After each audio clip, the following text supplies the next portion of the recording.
Today I'm going to be pitching for you guys Buffalo Wild Wings. I'm pitching a buy.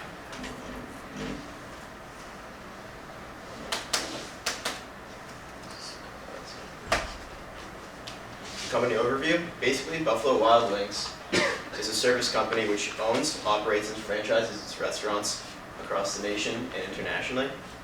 They own 596 company-owned stores, 579 franchise stores, and they have a minority stake in Pizza Rev and a majority interest in our taco. So Buffalo Wild Wings, as you probably already know or have been to, is a sports-oriented restaurant that looks for a fast or casual dining experience for its customers. Pizza Rev is more of a fast casual pizza dining service, which allows customers to customize this experience with pizza, the dough, the toppings, the cheeses, all customizable. And our taco is just another one of those fast food taco joints that's mainly based in Texas.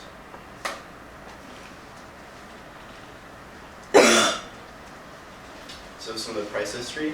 The thing that I really looked at when I was looking at the price is the 1 year price. Always you see that big drop right here in price. That's because they missed both top and bottom on their Q3 earnings report. And for the year-to-date price, you've kind of seen some fluctuation in the price around the 155 mark because of just, I guess, investor uncertainty about the price and what they will do in the next quarter, which will be coming out with their release in April 26. They're down year-to-date 11.68% and then 21.14%.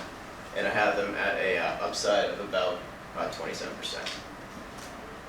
So my investment rationale is really just consistent revenue growth through their industry, driven by this expansion that they've been going through, this strategy, and their same-store sales, which have been very strong.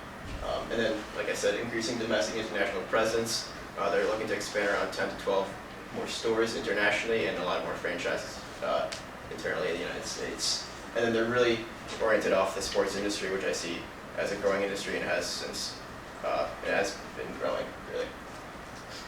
So with their consistent revenue growth, you see a 23.3% CAGR on their total revenue, and it's broken down to owned restaurant revenue, which is growing at a 24.3% CAGR, 19.6% year over year from the past, from 4 year 15 to 4 year 2014, and their franchise royalties have been slowing, which I will get into later on because they've been purchasing these franchises with a 9.9% CAGR.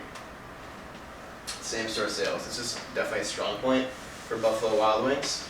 As you can see, they have an average company-owned same-store sales of 5.46%, which is very strong for a company that's been so established. For them to show that they can have this consistent revenue growth from stores that are not only just opening right now, but are a year in the past. And also for the franchise, same-store sales is pretty consistent, which is good to see. Restaurant expansion. I'm going to get into 2 restaurant expansion strategies that they're into. The first is opening based. So they've grown 9% from the total restaurants in the past year. They're really looking to push this expansion to try to get more revenue into their system. They had 105 new restaurants in 4 year 15. They're guiding for 40 to 50 new owned restaurants this 2016. And as you can see, the fluctuation of their total restaurants with their franchise. 30, 35, like I said, and then 12 to 15 internationally. So this is the most important restaurant expansion strategy that I've seen, and the real reason for their growth, I expect. So the benefits are really the fact that they're really purchasing a franchise that has been proven. They have 591 franchises to purchase from, so they're obviously going to purchase the ones that have the best sales. So that risk factor, where they don't have to completely start from brand new in a new location, is huge for them. It is, as you can see from the average purchase price per restaurant, at $3.477 million. It's about $9.9 million more than opening a new restaurant on its own. But because you have that proven revenue, you can expect that revenue. It's less risky and it's relatively cheap. As you can see, the average revenue per franchise is $3.263 million. So you can expect them to kind of bridge that spread in about a quarter or so, which is definitely great to see. Something they really push, all restaurants really push, is their customer experience. They had a March Madness special where they had special priced foods, mostly the traditional chicken wings, during those dates, during those times, the first couple of rounds. which is great to get customers in and start getting drinks, start getting food, and really get a good brand out there. And then their fantasy football draft party, that's something that opens around their Q3. What they did for that this past year is that they had sort of like a whole party oriented theme where you come in with your friends, they give you a draft board, and you're able to choose everything there. And when you're choosing your teams, you're sitting there for around 3 hours. So think about all the food that you're buying, all the drinks that you're buying. So it's really to keep people in the restaurant for as long as you can.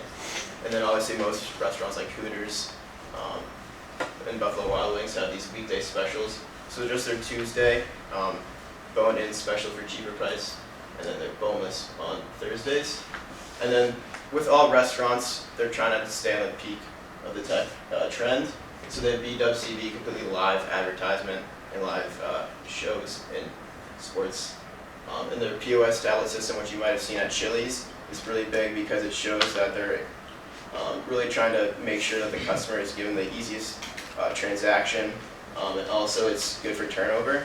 All the split seconds from a customer coming in and coming out is big because you squeeze in a couple more customers every single day, which definitely pushes the revenue. And then with their applications, you can do all online ordering, which is definitely really convenient. So something I really looked at was the professional sports industry, because like I said, it's very highly oriented with Buffalo Wild Wings. So the best piece of data that I could get is pretty hard to find statistics because a lot of these things aren't really public. It's the Super Bowl viewership. As you can see, it's definitely trending upwards, and that's the highest grossing, the highest viewership out of every single championship and the big event for Buffalo Wild Wings especially. And then sports-related advertising made up estimated 37% of the Big Four's advertisement. So that's pretty huge to see. 35% increase from 5 years ago. And then something that I really think is going to be big for them in the future, they haven't really talked about in their management, but I think it could be big, is just soccer in general. The fact that it goes through 32 weeks of games every single weekend, relatively early, it doesn't really interfere with any other sports. It could be something to bring their customers in, because as you can see, 563 viewers, 1,000 viewers in 2015, 19% growth. And for the competitors, they don't really have any direct competitors, because when you think about all the public companies that are listed right here, first one play is Dave & Buster's. They are a restaurant, but they're more of the gambling scene. And then you have Chipotle, Popeyes, and then McDonald's. Those are just really chain restaurants. It's really hard to provide competitors, but they have 1 year revenue growth that's a lot higher than all the other companies. They're still down 1 year of 21.1 for 4%. So management is comped off of 3 sections: the base salary, their CIP program, which is their cash incentive program, and then their EIP, which is their equity incentive program. The CIP is basically comped off of comp store sales, net income, total revenue, and the EIP is based off of the cumulative net income. So the risk that I found with this company is that a lot of their costs come through their chicken wings, which account for 21% of their 4-year 15 sales. That's been at a high of $1.83 per pound. So that's something that really is volatile, but can also provide a greater margin for them in the future. And then restaurant saturation in the United States, like I said, they're growing really rapidly. Are they really opening into these new emerging markets, or are they just going to get into these small markets that aren't really going to give them that revenue growth? And then failed openings, both nationally and internationally, like I just touched on. Are they opening in the right places? And yeah, the fourth one's pretty similar as well. So the street estimates at an average of 178. My target price is at 179. And as you can see, the current price is at 141.01. So my estimate is a 27% upside. Here's my DCF. I don't know if you guys can see that. We can't see it. Can't see that? Yeah, I can just open it up.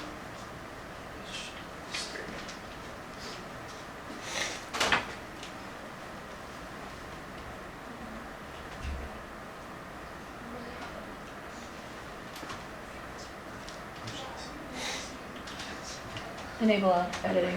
Yeah, alright, I'll just tell you guys what's going on. No, just enable editing. Enable editing. Oh, okay. You gotta respect. And then you just jump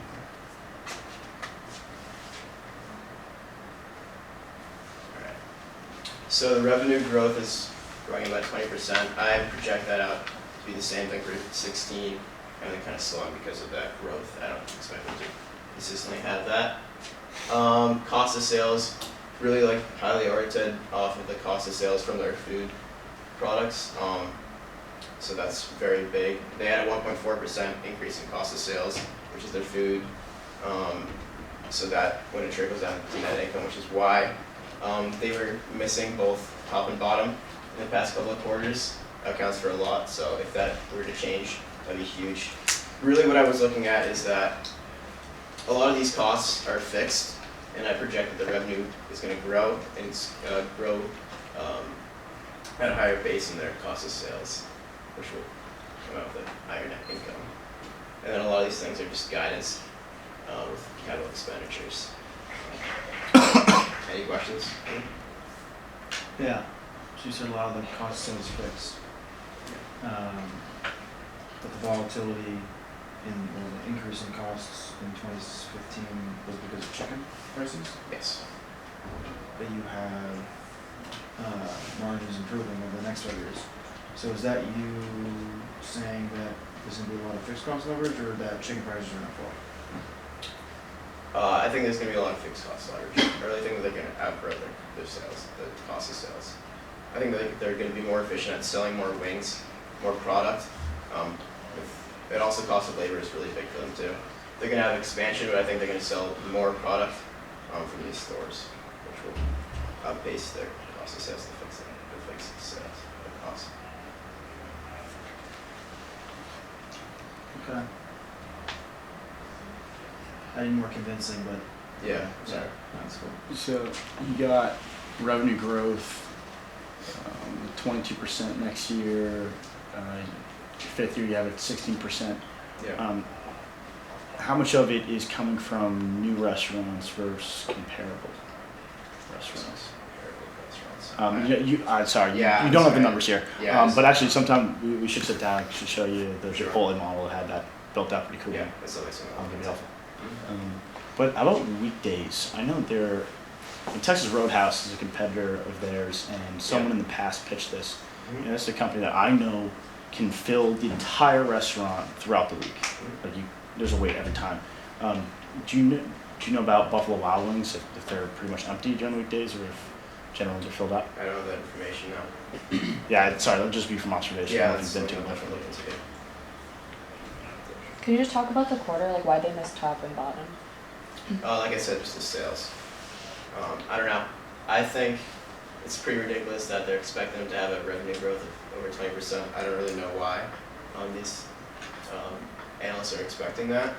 I expect them to sort of scale back their estimates in future quarters, for sure. Can you go back to the slide about the repurchasing these franchises? I was just curious about some of the numbers.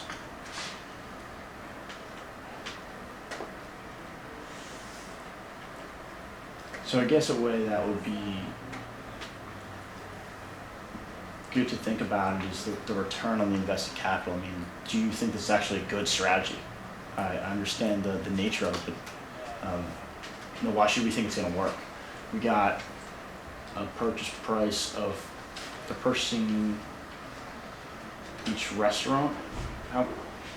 So this is based off of their purchase of 54 Buffalo Wild Wings restaurants. That's why I came to my average purchase price. Gotcha. Yeah, I'd be interested to see if they have profit from each restaurant to maybe build out some sort of capital budgeting schedule. I'd be curious to see what their return is on that. Alright. Yeah, cool. You said last year they increased like 100 stores in back last season. Like why is there a decline in guidance for the number of stores? Or It's a decline. They didn't provide any color on that in their So, 105 new restaurants, owned restaurants? Yes. How much is that of them buying franchise and how much of that is new investment? It's probably too nitty-gritty. Yeah, you What I'm can trying to probably get at, I guess, the real question I'm trying to get is, how long does it take to ramp on a company-owned restaurant that they build from scratch, or one that they franchise? One that obviously they bought. Yeah. I don't know that. Yeah. That'd be, when you look Something at like that, restaurants, yeah. that's really good, yeah, but that's, it's okay, I understand, yeah. Okay. I just don't understand where their competitive advantage lies. Like you can go to any restaurant and get some like okay wings and a burger. I don't see like I haven't been to Buffalo Wild Wings. That's why. Are they? They like, have like a trillion and a half TVs, like for sports and stuff. Well, bottom line, I don't see them being able to really like leverage any prices or anything. I just see it like a margins play, and I think there's too much attention paid to revenue. They're pumping out stores, so yeah, that's gonna like be a lot of revenue growth. But in the end, I think a lot more attention should be paid at the cost of goods sold and the profit margin, because I think it's really gonna be a race to the bottom with prices. Who can order them, or who can offer the most food for the least money to get heads in the door, marketing, selling the brand, because I just don't see them having that special of a thing compared to all these other restaurants. Yeah, sales definitely really big. That's really volatile. Well, how do they hedge against the chicken prices? They increase their price a little bit, but not. But how do they hedge against it? Like, do they work with suppliers? Like, do they have certain? I didn't read into that. How are they financing new restaurants? Because when we did Chipotle, it was pretty much all cash. Yeah. You have a debt to equity of 11. I was wondering if that's pretty high for this industry. I don't know if it's high for the industry, but I just know that they only took out debt this year. A lot of it is from their cash, and they also have a fund from their gift cards that they pour into that too. So do they have a lot of debt? No, they don't have a lot of debt at all. I can give you the numbers for that. Yeah, yeah, 11 times, I think it's, might have been 11%. But not 11 times. I think it's 11%. Yeah, I got it, 320 million. On a $2.7 billion market. Right. Yeah, that's the wrong one.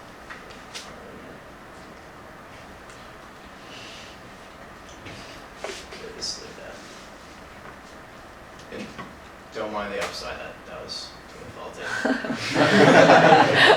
Looks good, yeah. Wait, so you had 320 million in the last one, you Yeah, got that was fine. 73 in this one. Huh? Oh, I didn't go with buying growing growth, is that what you're talking about? I used Was I looking at it wrong? Did you just have 320 in the last one and 73 in this one, or was that just? Are you talking about the share price and the upside?